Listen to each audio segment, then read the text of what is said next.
Monarchs rule. One of the most famous species of butterflies in North America might be making a comeback, and it's happening in one of the insect's native habitats in Mexico.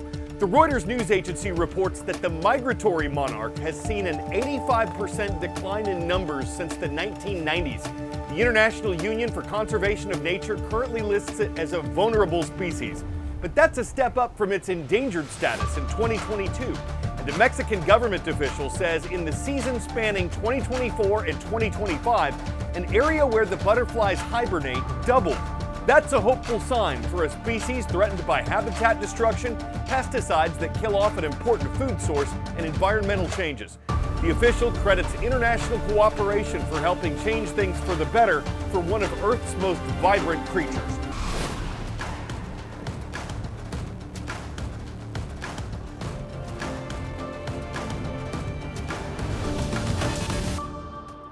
So good to have you watching a new edition of The World from A to Z. My name is Carl Azuz. Before we get to our next topic on time, what day is it? The day after daylight saving time begins is known as National Napping Day. It was established in 1999 to promote siestas and help people recover from lost sleep. 'Tis that famous or infamous time of year when the US and some other countries move their clocks ahead 1 hour from standard time to daylight saving time. Unless you went to bed an hour earlier Saturday night, you were probably feeling that lost hour of sleep Sunday morning. The idea has been around for centuries, but the American practice officially started with the Standard Time Act of 1918. It established time zones and tried to conserve energy during World War I by timing nightfall to be an hour later. Daylight saving time came and went over the decades. It became permanent with the Uniform Time Act of 1966, though Arizona and Hawaii don't observe the changes. A lot of media reports criticize the switch, blaming it for lost productivity, disruption to circadian rhythms, even some vehicle accidents. So why do we still have it? Much of North America is north enough of the equator for daylight hours to get significantly longer in summer and shorter in winter. The time changes help keep the hour of sunrise closer to when people wake up. The US has tried eliminating the changes before, switching to permanent daylight saving time in the early 1970s. But that made it so dark on winter mornings when people were going to work and school that it quickly became unpopular and the time changes resumed. Since then, lawmakers and those they represent haven't agreed on which time, standard or daylight saving, should be the permanent one, so falling back and springing forward remain part of our lives. How does time move? Forward, backward, in a line, 3D? Turns out there's a lot of ways people view time. Albert Einstein's theory of relativity proposed that the passage of time is viewed differently depending on where you are and how fast you're going. But the language you speak, and oddly enough, which direction you read, affects how people view time. For example, English speakers read from left to right, so they typically view time as moving from left to right as well. But a Stanford University study found that Hebrew speakers, who read from right to left, view time as moving in that direction. Mandarin speakers read top to bottom, so they think of time vertically. For example, next week in Mandarin literally translates to down week. Most languages, especially Western ones, view the future as being in front of us and the past as behind us. In Swedish, the future literally translates to front time. But there are exceptions. The Aymara people in South America view the future as behind them because you can't see the future.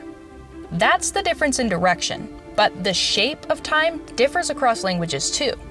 While English and Swedish speakers tend to think of time as a line, Greek and Spanish speakers think of it as a three-dimensional shape. Instead of calling a span of time short or long, Spanish and Greek speakers would call it big or small. These small language differences often don't make a big difference in day-to-day life, but some do. In many languages, including English, speakers rely on future tense to talk about the future. But in other languages, the future tense doesn't even exist. You just say what you'll do and when you'll do it. The difference in how time is viewed also changes people's behavior. Some studies indicate that speakers who use future tense think of the future as more distant, and so they prepare less for it than speakers of languages without future tense.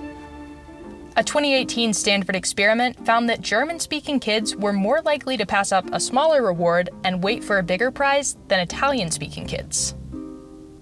Now, no language, Italian, German, or otherwise, can control time or what we do with our time, but it does influence our way of thinking.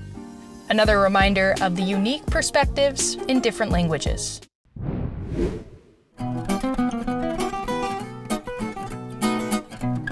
On this date in world history. Mr. Watson, come here. I want to see you. Maybe not the most revolutionary words ever spoken, but they were the first ones ever spoken over a telephone. On March 10th, 1876, Alexander Graham Bell made his first successful test of the device he'd invented. Exactly 30 years later, tragedy struck at a mine in northern France. Workers at the Charizard mine, named for the company that owned it, had tried to seal off and suffocate an underground fire, but flammable gas in the walls then caused a massive explosion that led to the deaths of almost 1,100 people. Though hundreds of others survived, the Charizard disaster was the worst mining accident in European history. And this was the date in 1959 when people in Tibet revolted against the occupying forces of China.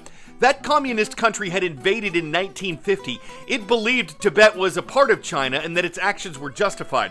But Tibetans were afraid China would try to kidnap their spiritual leader, the Dalai Lama. So 300,000 of them surrounded his palace to protect and later evacuate him to India. China then attacked the palace and cracked down on Tibet, officially making it an autonomous region of China. Word of knowledge. Tropical cyclones that form in the South Pacific are known as what? Typhoons, monsoons, cyclones, hurricanes. With the exception of monsoons, these are different names for the same type of storm. In the South Pacific, they're called cyclones. Hundreds of thousands in eastern Australia were affected by a storm named Alfred. It was a Category 2 cyclone before it weakened and made landfall Saturday, leaving behind widespread flooding and wind damage. It hit a part of the country that's far enough south that it usually doesn't see cyclones. In the northern hemisphere, this would be like a hurricane hitting Delaware instead of Florida. The Australian states of Queensland and New South Wales bore the brunt of Alfred, with at least one death being blamed on the storm and more than 316,000 people losing power. Electricity companies said it could be days before that's back in all the impacted areas. Authorities reported that numerous rescues had been made. This is no ordinary EF getaway. It's a gateway to personal travel, a deeper understanding of educational tours, and showing students the world. Enter now to win one of 20 spots on this free trip to Panama.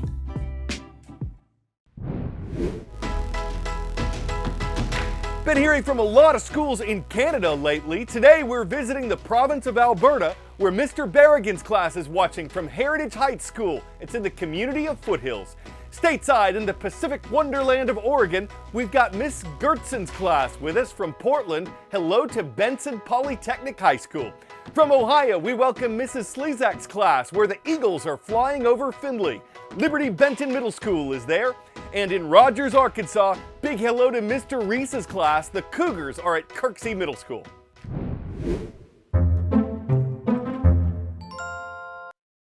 How much would you pay for a Cheeto? Considering that a bag costs around $4, your answer probably isn't nearly as much as this one sold for.